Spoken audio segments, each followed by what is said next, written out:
ngati mtima sumakonda Yesu supumula bwino.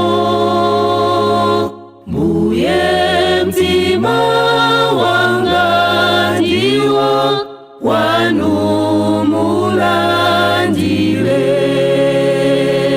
Ngati mtima sumakonda Yesu supumula bwino.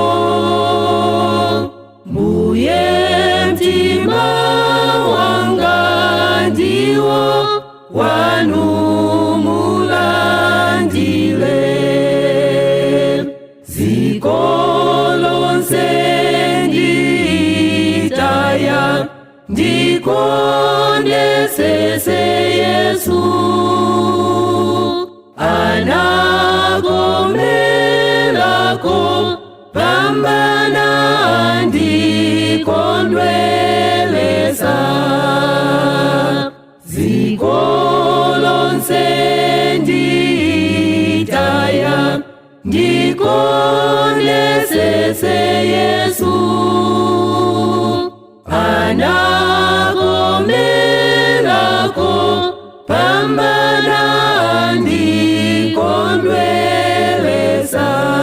Tikudane nandikonda tikukesa maziwaro simuleta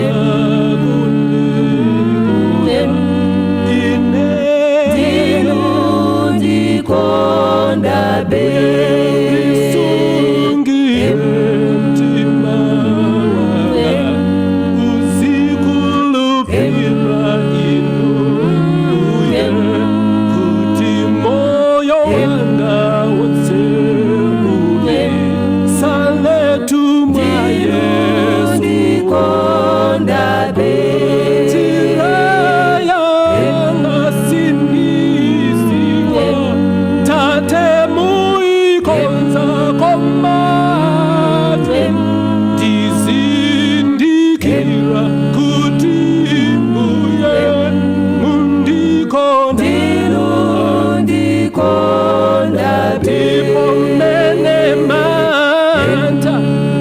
Andigwira andidesa